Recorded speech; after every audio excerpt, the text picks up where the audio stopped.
Hello and welcome to Women's World, the program where we spotlight issues affecting women, expose injustice, and most importantly, bring solutions to the table. I am Kike Lomo Okere, and I'm joined by my amazing co-host Priscilla Obasi and Anita Patrick. How are you guys? I'm good. We have a special edition today. Exactly. Is the Eid celebration, the end to the Ramadan season. Yeah. So I want to say happy Eid celebration. Happy Eid celebration to all our Muslim sisters and brothers. Sisters especially, because Women's World. Okay, so trying to seem like my sisters. Okay, this is actually Women's World. And we're still in the month of March, which is the Women's Month. So kudos to all women and well done to the fast. More grace. May God answer all your prayers, and we wish you all the best in this particular season. All right, today's we will be discussing a sensitive but urgent issue: harassment accountability. Examine harassment in schools and workplace. Now, when we say harassment, we are not just talking about general misconduct. We are also addressing sexual harassment, abuse of power, intimidation, and the silence experienced many women and young girls faces daily in schools and professional spaces. Thank you, Kike. For many women and young girls, harassment, usually or especially sexual harassment, is not always loud or obvious. Sometimes it comes as pressure for favors, inappropriate comments, unwanted attention, or even threats tied to opportunities. The painful part is that many victims stay silent, not because they want to, but because they fear the consequences that follows as well. Absolutely. What makes this issue even more complex is accountability. Who is responsible? Why do many cases go underreported? And why do victims often feel unsupported? Today's conversation is about exposing the reality and finding solutions so that schools and workplaces become safe spaces, not places of fear. All right, we'll take a short break now. When we return, we will be joined by our guest who is working at the grassroots level to empower young people and protect vulnerable groups. Stay with us right after the break.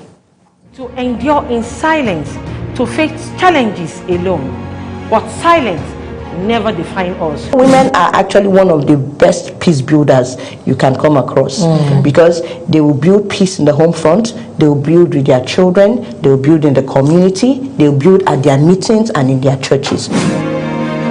Across Nigeria and beyond, women are breaking barriers, from entrepreneurs building thriving businesses to mothers transforming communities to everyday women. Women's World celebrates all sides of womanhood. We share untold stories of women from pain to victory. This is more than a show, it is a platform for women to be seen, heard, and to be empowered. Every story matters, every voice counts, because women are empowered to change families, communities, and the nation. Join us as we showcase women's untold stories. From pain to victory. This is Women's World on Global Television. Your story, your health, your power.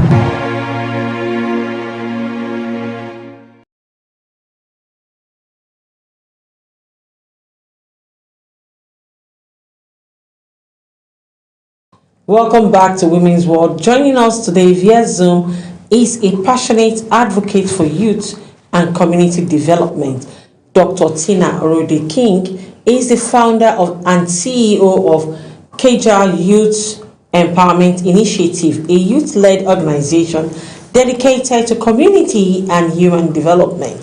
Through her work, she has empowered women across Abuja, Kuje, Buhari, Nasarawa, and Niger State with entrepreneurship and agricultural training, while also championing the cause of out-of-school children, ensuring that young girls are not left vulnerable on the street, but are given access to education and opportunity. Let's welcome Dr. Tina Erode King. Welcome to Women's World.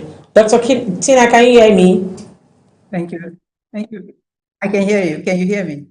I can hear you. Thank you very much for joining us, ma'am. Thank you very much for joining us, ma'am.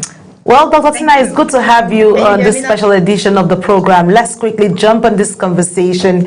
When we talk about harassment in schools and workplaces, many people think of general misconduct. But from your experience, how prevalent is sexual harassment, specifically among young girls and women, from what you do so far? Thank you very much for that question. I appreciate it, and thank you for having me on your program, Women's World, this evening. Yes, girls have been vulnerable, I think, right from immemorial. Sexual harassment is a big deal, and it's something we don't take for granted. It's something we cannot shove under the carpet. So I am very grateful that you women are bringing this, to the forefront as a form of discussion this afternoon. Sexual harassment thrives only where there is silence, only where people are weak and the systems is weak. Schools and workplaces must have anti-harassment policies to guide our girls, our youth, our women, even some young boys. Boys are vulnerable as well. I recently even heard a situation that was brought to my organization attention of a young man who was sexually abused recently, and so this is it's prevalent. It's prevalent. So it's something we cannot undermine. So the objective is to actually make people aware, such as going to schools, allowing our students to know more about educate them, enlighten them about what sexual harassment is and how they can speak up. Even sometimes they are not believed, but they must speak up. If one person don't believe you, go to the next. Your school teacher or school principal don't believe you, go to your parents. Your parents don't believe you, look for a neighbor, talk about it.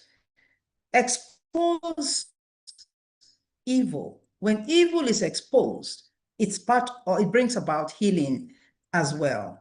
That's a dangerous and inhumane young boy. I'll ask this follow-up question. In many cases, harassment is tied to power, say teachers, lecturers, employers, or supervisors. How does this power imbalance make young girls and women more vulnerable? I want to speak from the standpoint of women, because in as much as we know that there are young men that are being, harassed, but I feel like it's more prevalent with, women. When we talk about harassment, I'm not trying to be biased in any way, but most times you see men being hailed. A man is a victim, but his friends are hailing him. You understand? Somehow they don't go through the torture or the pain. I'm not saying that it is less of an evil activity for them, but the reality of the situation is that some men are being hailed when they go through this circumstance, right? Their men call their fellow, their colleagues, their friends want to, even when they're harassed by their bosses in places of work, their friends, their colleagues see it as an achievement. But on the other hand, for the woman, this is the reality. For the woman, it's a thing of shame, a thing of, the fact that her hands are tied, she really cannot fight back, she cannot do anything, and somehow she's placed as a bigger victim in that sense. So how can we address issues like this? There is definitely an imbalance, if you ask me. There is definitely an imbalance, and how do we address it? I agree. I agree. Thank you very much for at least paying attention more to the women. I agree that there is definitely imbalance, and girls and women go through situations like this more. It is more prevalent in that sense. If we want to really, face up with it.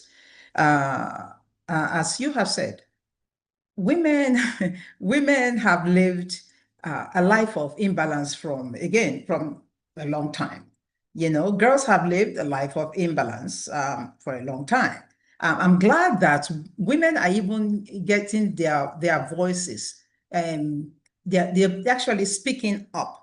And where they are not able to speak up, you have platform like yours that is actually addressing and discussing this issue.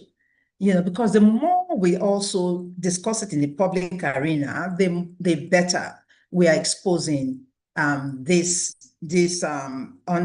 demeaning behavior of women and girls. So going to your question, I think awareness is key. Continuing bringing awareness to the situation among women, whether in the marketplace, whether it's in the school, whether it's at work. I've bosses sometimes, they do it to their female colleagues and do get away with it.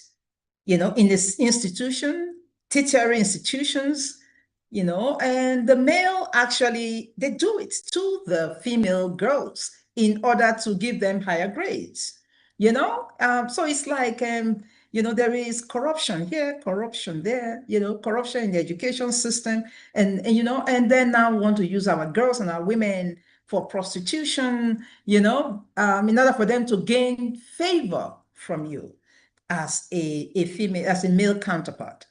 So it is best for our women to be educated, young or mid-age, to be educated, enlightened, properly enlightened about how to stand your ground.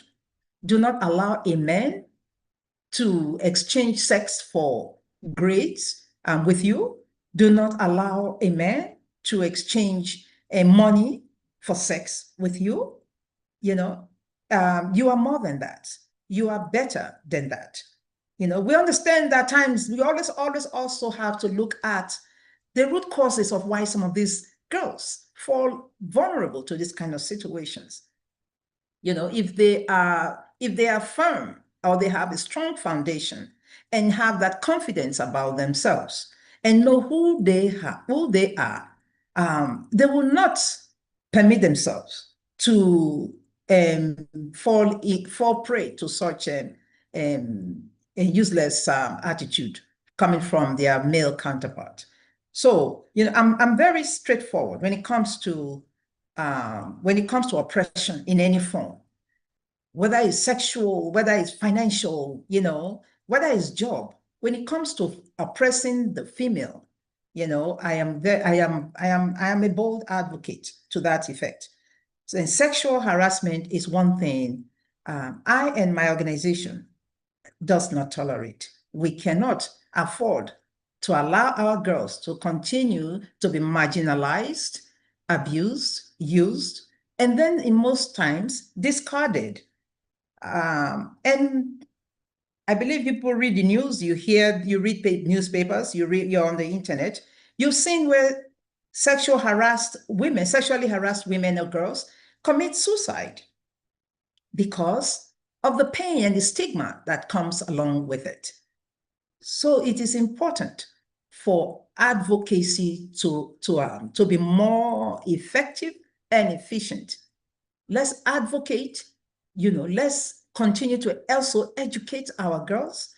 Whatever is the root cause that causes them to fall vulnerable to such situations, let's address it.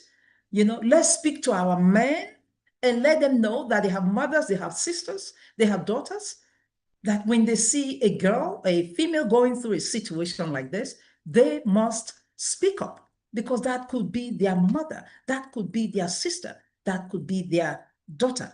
So it's imperative. It's imperative. It's not it's not a one-person issue. It's not only an NGO's issue to address.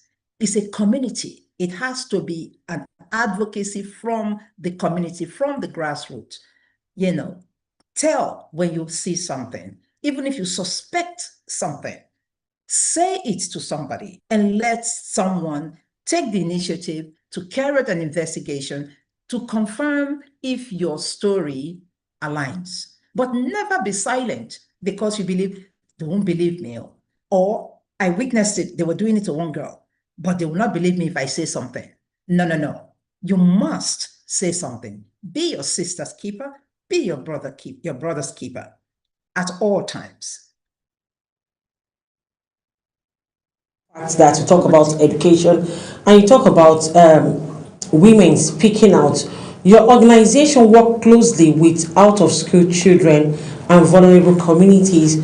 How does lack of education or expose increase the risk of harassment, especially sexual exploitation? Because if you look at this thing critically, most of these men that are involved in this criminal acts, let me put it that way, most of them could be a family friend. They could be a very close friend that you don't even expect this from, and which will give you that I don't know how to put it. The silences. The silence. You won't be able to speak up. You won't be able to talk. You'll be thinking of, okay, if I speak up, what would these people? What would people talk about me? You're scared of ruining relationship. You're scared of ruining relationship. You're scared of losing so many things. So how do you, as in, what's the advocacy exactly, or what's the mechanism you put out for the out-of-school children to escape the vulnerability to all of these opportunities that they see as privileges but are trapped through harassment in the different forms that comes to them? Thank you for that question. That's deep. I believe nobody can be locked up in their house 24/7, that you don't have access to the outside world at all, except that person is really evil. So they're perpetuating that evil in an extreme way. But no girl or any woman can be locked up in the home, restricted from going nowhere. You must have a time that you step out of your door, in that house, out of that house that you have been abused by a close relative of yours. So it has to be an opportunity. There has to be an opportunity at one point that woman steps out, talk to somebody, even if it's a nearby store, a nearby shop. Talk to somebody. Your life depends on it. Your life depends on it. And a mechanism that we as an organization is to make ourselves out, put ourselves out in the public domain. Like now, if somebody's watching your show, or a young girl watching your show and hearing us, I would tell them right now, please call Kyoje Youth Empowerment Initiative. Don't disclose your name. Be anonymous. Call us. Talk to us. And we will take it from there. So a girl like that, or a woman like that has been in that situation, in that home, and being abused privately and secretly within the confine of that home, please find a way out. I know that it is impossible for someone. You may have been going through it for such a long time, but we cannot come into your home. We cannot come into your house. We don't know what is going on behind closed doors. So we cannot reach out to you in any way except through television, radio, internet. Those are the places that we can reach out and say, women, girls, please, I beg you. They are actually the mechanism that we can use to bring about the help. They are the tools we can use to bring about the help. We need their voice. Their voice is the tool we need. If you can get out there and tell somebody, let somebody know, and let that person let the authority know, let an NGO such as ours to know, we will take it from there. That's basically how you can handle, mainly, a woman who is within the confine of the home and being abused by a relative or a close friend.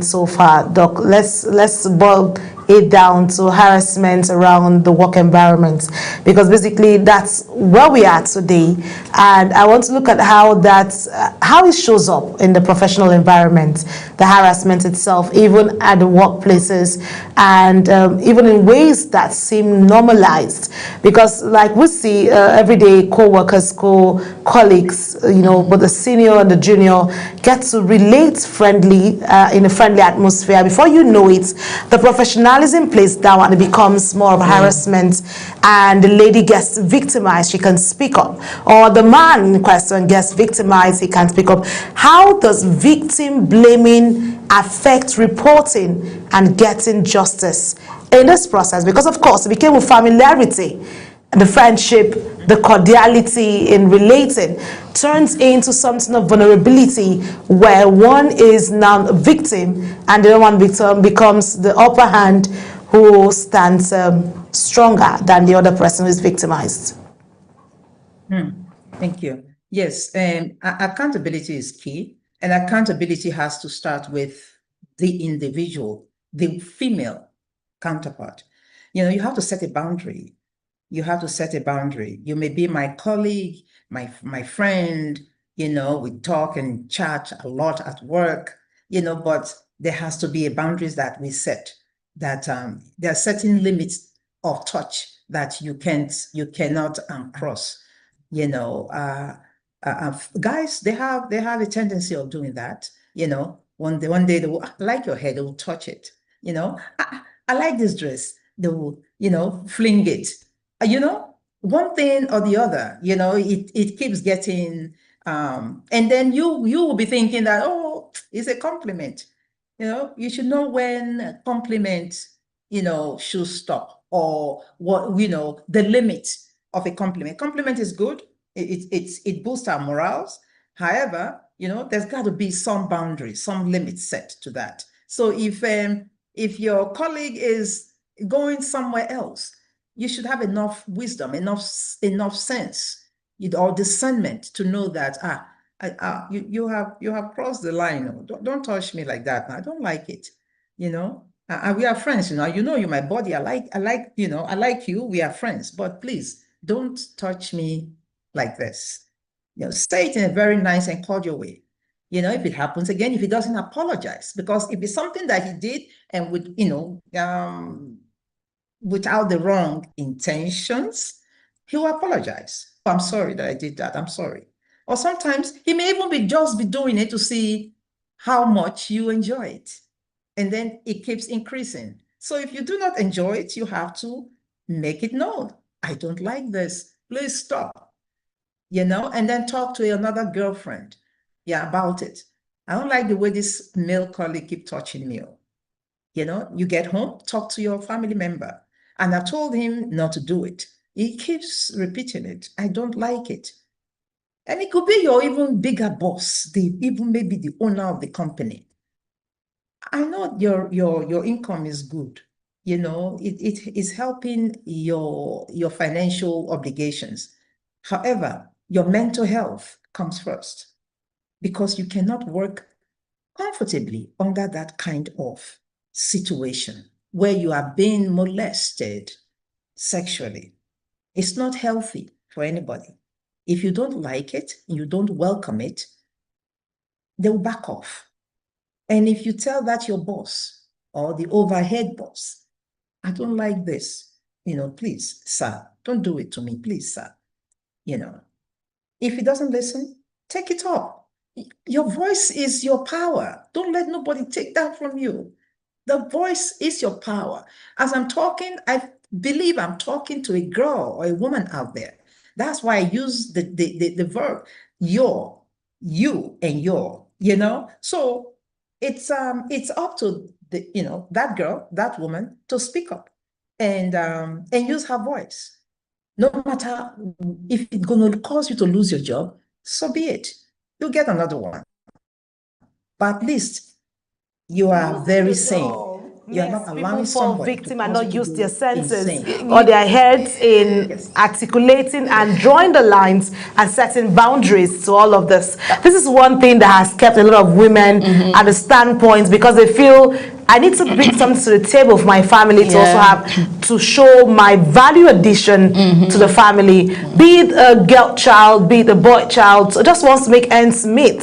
So I think understanding those boundaries being set or doing the right thing for one's sanity, like you mentioned, your mental health is one thing to look out for. If you see what is not okay for, just like doctor is saying right now, Your immediate environment might not look convenient or comfortable with certain things. For the fact that you want to make ends meet doesn't mean you should kill your self-esteem Exactly. just to get the financial support you need to stand I think for. all of this makes sense to someone that has a moral conscience. There are people that have sold So their that's one of the things we're seeing today. basically for, to please society, to meet up with whatever is trending, to use the latest phones, use the latest this. But that's And societal then- pressure coming in for them to get what they want to get. Exactly. And sometimes with the economic state of the country is really a concern. I was going to ask her how parents can best support their children, because sometimes you're out of school and some parents don't know that these things are gradual. The pressure starts to hit on you. You are expected to start to support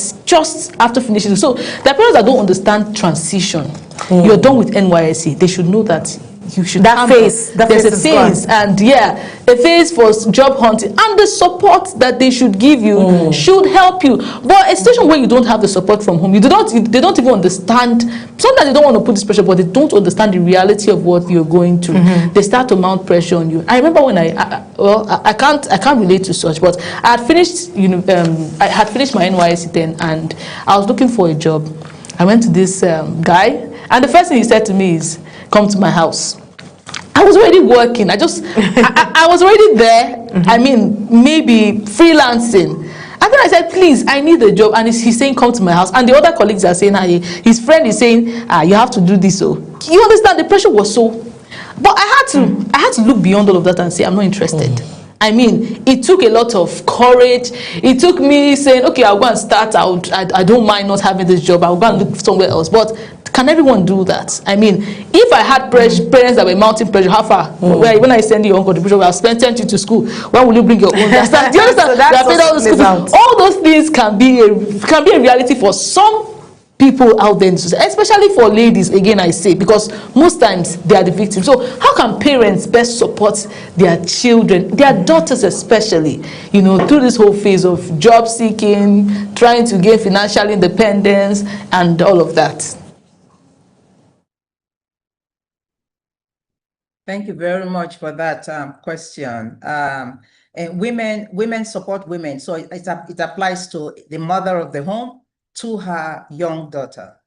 You support your daughter by first and foremost, not just financially, you support her by giving her the right tool, the right education, self-education. Daughter, I love you, and you must love yourself as well. I don't want anything to happen to you while you are out there in the world. You will come across men who want to give you things for sex. Make sure you build that environment of, "You can trust me to come talk to me when you experience such a thing." Make sure that mother to that daughter, that is the first gift you can give to that girl. Build that culture within the house that opens up the mind of your daughter, whether she has money or the mother has money or not. Let her know, equip her that you are still powerful. Because you don't have money, or I don't have money to help you right now, doesn't mean you are the least of them all. Your voice is still your power. So build that culture within the house. So if you are that woman who knows right from wrong, you can equip your daughter in that form. That tells me that you are already a woman who will not fall for such and pray for a man to give you money for something that you do not want. So for that reason, there are single mothers out there. I'm speaking to single mothers now. There are single mothers out there who may not even have the resources to help their daughters. They may feel like, this is the only way I can help my daughter, and your daughter is seeing that. Your daughter is witnessing what you are doing in order to help her. So in other words, you are passing a legacy to that daughter if you are not doing the right thing to help her. If you are going to be, allowing yourself to be oppressed at work, or allowing yourself to be sold in exchange for sex, then that is what you are also teaching that daughter. So the best thing for that mother, do a little trade. Do a little trade. Look for, as an NGO, we equip and empower women, and by giving them the right tools they need to start something small for themselves, to help their little family. We do that to single women. We do that to vulnerable women in society. So look for a way to reach out, get help, but don't allow someone to take your dignity, your joy, your sound mind. Don't allow someone or anyone to rob you of that, because your daughter is watching and she will continue that legacy. And as a result, we are creating a society of vulnerable women from one generation to the other, and that must stop. We can't afford that. Thank you so much, Dr. Tina King. We really wish you could stay with us, but time is not our friend. We see the work you're doing. We appreciate this. Well, this conversation reminds us that harassment is not just an issue. It is a reality many women and girls live with silently. And when we speak about accountability, we are not just asking questions, we're demanding responsibility to get out of it. What stands out for me is the importance of awareness and support. I like the fact that you're practical about the support. Now, when victims are heard, believed, and protected, we begin to break the cycle of silence and fear. And we must also recognize that prevention starts with us, families, communities, institutions. Creating space is not optional, it is necessary. At Women's World, we believe that every woman and every girl deserve to feel safe, whether in school, at work, or in our community. Harassment thrives in silence, but accountability begins with conversation like this. Let's keep speaking, keep protecting, and keep demanding better system. Thank you so much, Dr. Tina King, for that insightful discussion. When we return, we will be joined by our guest who is actively shaping conversation around youth, governance, and leadership across Africa. Stay with us right after the break. For too long, women were told to stay quiet, to endure in silence, to face challenges alone. But silence never defined us. Women are actually one of the best peace builders you can come across, because they will build peace in the home front, they will build with their children, they will build in the community, they will build at their meetings and in their churches. Across Nigeria and beyond, women are breaking barriers, from entrepreneurs building thriving businesses to mothers transforming communities to everyday women. Women's World celebrates all sides of womanhood. We share untold stories of women from pain to victory. This is more than a show, it is a platform for women to be seen, heard, and to be empowered. Every story matters. Every voice counts, because women are empowered to change families, communities, and the nation. Join us as we showcase women's untold stories. From pain to victory. This is Women's World on Global Television. Your story, your health, your power.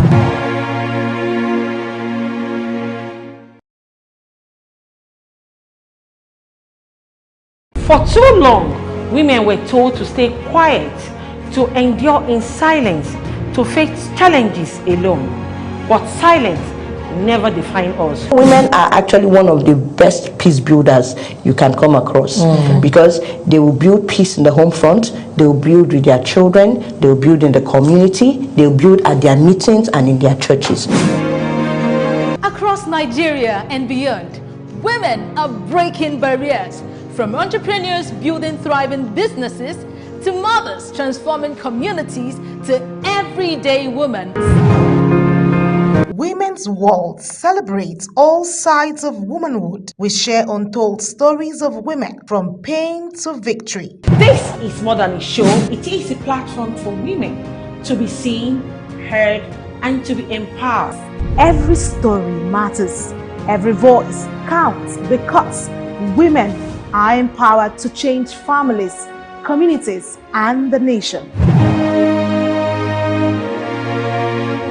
Join us as we showcase women's untold stories. From pain to victory. This is Women's World on Global Television. Your story, your health, your power.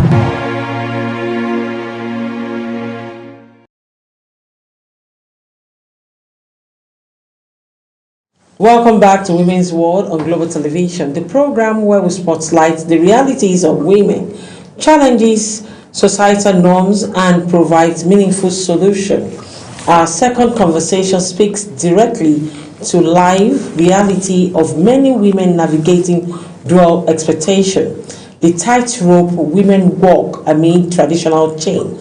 Across many African societies, women are expected to evolve, lead, and succeed in modern spaces, while still being bound by traditional expectations that often limit their freedom, voice, and choice. Thank you so much, Kike, for that. Well, the modern woman is expected to be educated, ambitious, and financially independent. But at the same time, she is expected to remain submissive, quiet, and within certain cultural boundaries. This creates a constant tension, a balancing act that many women are silently struggling with on a daily. Absolutely, and the reality is these expectations are not always clearly defined, but they are deeply enforced. Women are judged not just by what they achieve, but by how well they conform. So today we're asking, how can women navigate growth without losing themselves to pressure?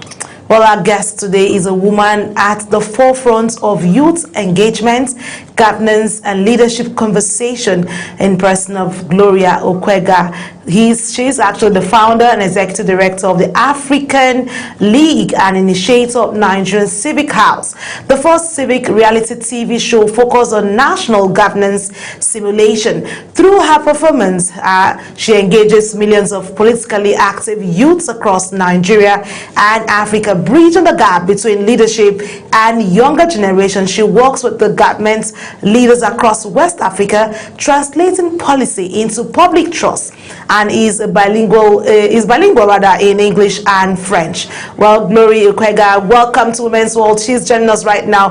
Gloria, it's good to have you join us. How are you doing? I'm doing great. Thank you for having me. Good afternoon. Good afternoon, Gloria. It's welcome. good to well, you look great and amazing. I like the designs on the dress. It looks quite different. But let's jump on this, Glory. Many women today are trying to balance modern ambition with traditional expectation. From your perspective, what does this tightrope really look like for the average woman who seems to ask the question, I don't understand, how do I balance this? I need to be here, I need to be there, I need to find a balance. How would the average woman understand the tightrope that defines a woman? For me, this tightrope is about confronting the reality of the complexities of navigating the parallels between ambition and the evolution of society.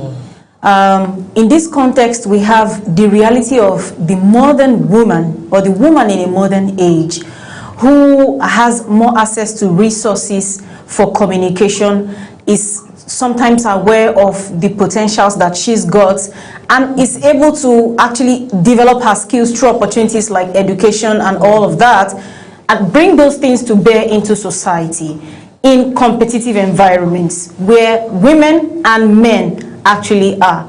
And now we have all of these side by side with the domestic realities of cultural expectations, where women are still supposed to lead in the domestic space with certain ideals, you know, that are largely social constructs.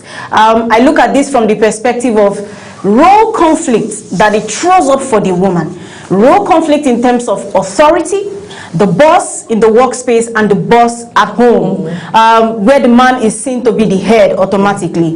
Role conflict of time, where she's supposed to deliver equal, if not much more, of work in the workspace, in competition with other colleagues and contemporaries, male and female, versus the reality of the home where she occupies or is expected to be the primary caregiver with all the domestic chores that is attendant with it. And then the role conflict of the duality of personality, where she is expected to have a personality that is, you know, performance-oriented, goal-driven, self-starter, and excellence directed at the workspace. But at home, she's supposed to play second fiddle. She's supposed to always take a back step. She's supposed to be self-limiting and intentionally submissive. So those conflicts throw up, and then, you know, it becomes very difficult to navigate for a woman who wants to seem to be, you know, to not be at odds with society while pursuing aspirations. I'm deeply touched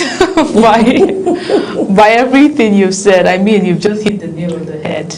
I mean, there's such a tightrope for a woman to work in. Society often praises successful women, but experts expect them to conform to traditional roles. Do you think this expectation still exists? Is it possible to properly function in all these realms and, you know, places that you've mentioned and still please everyone? Like, is there such a possibility? There's something called balance. Some people feel like, oh, I'm able to balance it, but is that truly balance? Like, is there truly balance? Please help us answer that. Well, let's be honest. It's not realistic to be everything at the same time for everyone and in every situation. I mean, we're human beings at the end of the day. We are also product of our environments, product of our learnings. We have our strengths, our weaknesses, our shortcomings, some that we're aware of, some that we learn through the process. So the answer to that for me is no. But this is what I know is possible. Like Michelle Obama, I think with Tracy Ellis Ross said at one point in time, they wanted women to understand that you really can have it all, but just perhaps not at once. So balance is possible only to the extent that there are support structures that one is able to optimize or at least utilize, but for the entirety of having everything, being able to succeed, you know, an equal measure on everything, that's not realistic. So if it's not realistic, he wants to jump on this. I really want to jump on this. In leadership and governance space, women are expected to be strong, but not too strong, you know. They always say it's a man's world. But well, the women are taking over. Women are actually taking over from a whole lot of things. A whole lot of things. You have an NGO that deals with all of this issue. Have you experienced this kind of double standards? Of finding the balance. Exactly, of finding the balance between the roles. Yes, and between work and family, the bossy woman and the submissive. So before she gets even to answering us on that bossy nature, because we still have women who are bossy in the nature that when they go out there, they want to remain the masculine part of them. Exactly. And then when they come back home, they need to be the feminine parts where they need to be submissive and all that. So in your role, in how you balance all of this and enlighten the young minds, young women of today who are vocal, they're ambitious, do you see the shifts in clashing with cultural expectations because there needs to be a balance? There's always a double standard. So help us understand with what you do, how this works out. Well, what I do, thankfully, I would say that I describe myself as a self-starter. And that means that for me, I'm able to look at what's obtainable in society, what are these expectations that are expected of how I should show up as a woman in leadership, and then what really works for me. Because at the end of the day, it has to work for me as an individual, taking into account my own competencies and my shortcomings and what I know of myself to guide how I show up in the public space. So what I do is to accept the reality of who I am. And then I have also built capacity with regards to negotiation skills, to be able to, an agency to be able to say, I lead my life, I understand what I want in situations per time, and I am able to read the room correctly and negotiate, navigating people's proclivities, their ego, their human tendencies, to achieve specific goals, and then to bring teams together to focus them on the goal and the extent to which we can collaborate to achieve things, rather than focusing on whether the person sitting at the head of the table is a man or a woman. Okay, I like the balance. I want to clearly ask, at the end of the day, we are in this world with men, right? And most of these things are, I don't know, it puts men at an advantage and the women at disadvantage, whether we like it or not, whether we say we have grown, we are getting there, we're achieving, women are doing. The reality of it all is that it is still a process. We are not there. We're not even close to where we need to be. So some people would say, "Oh, if you have a supportive environment, is there really a support?" Because these men, for example, now a woman is married to a man. These men have been trained in a certain way. I mean, they have their own mentality. The mentality of society, there's what society expects from them. So no matter if they try to go, they try so much to support you. There's still that consciousness. I don't want to be seen as a woman. I need to still be a man at the end of the day, right? Yes, that's true. They still have to consider that. Yes. So in reality, I want to ask: is it possible to really have this relationship with, workspace, and coming to the family setting, you say you have, there's this supportive man out there that's supportive. I want to even ask, what do you think about submission in the first place? Because how are you supposed to be a boss in the place of work and come back and be seen as a lesser human being? Is there a different explanation to it that maybe some people don't even explain? Because sometimes they'll say, it's a matter of structure. Somebody has to, be out there to lead, and somebody has to it's orderliness. Some people call submission orderliness. Creating structure in the home front. But some people have also misunderstood it as a woman being less of a man, less equal. Before our guest joins us in this discussion and talk about this, I want to bring it from this point of view. Partnership or marriage for me is partnership. It is not servanthood and master relationship. And it takes you from the onset when you start your courtship. I know people say courtship is rehearsal to what you see in the marriage forefront, but the truth is, marriage is not a do or die affair. It is a choice you walk into, and when you know you cannot stay, and it's almost snuffing the life out of you, you take a walk. And like I said, it is partnership. It has to be a point where you need to find a balance for sane space. Like you're talking about submission, and I guess it's going to speak to that. I'm just bringing it for I'm sure she's listening to us. Yes. Submission could be defined in different terms to different couples. Like I always tell people, relationship or marriage is different across different homes, different upbringings, different foundation, different cultural balances.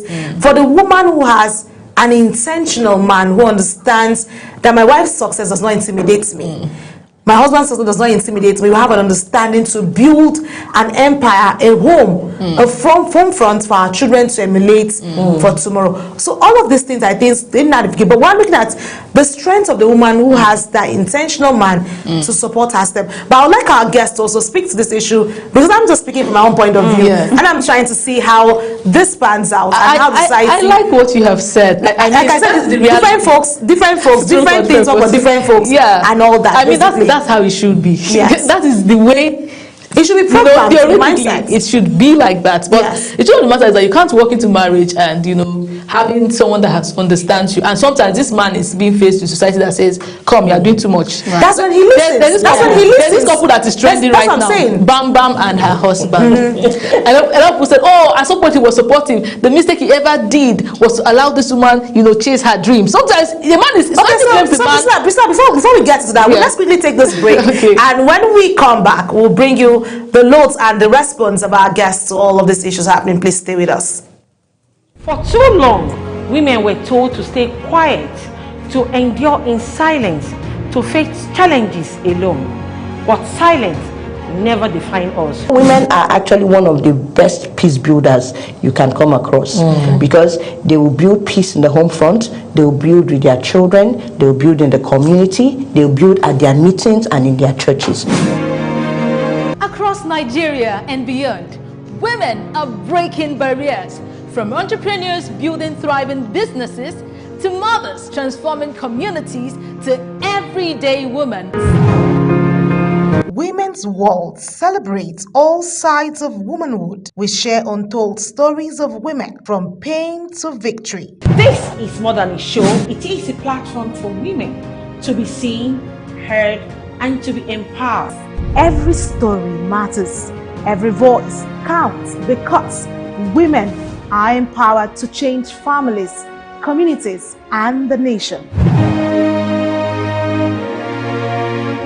Join us as we showcase women's untold stories. From pain to victory. This is Women's World on Global Television. Your story, your health, your power.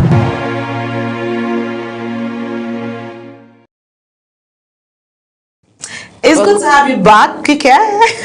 Good to see you too. Amazing discussion we had. But like kind of person, let's get it back and get our guests to respond to this. Dualization, masculine nature, submission. How do women find this balance in the home front and the workplace? Yeah. Thank you, Kike.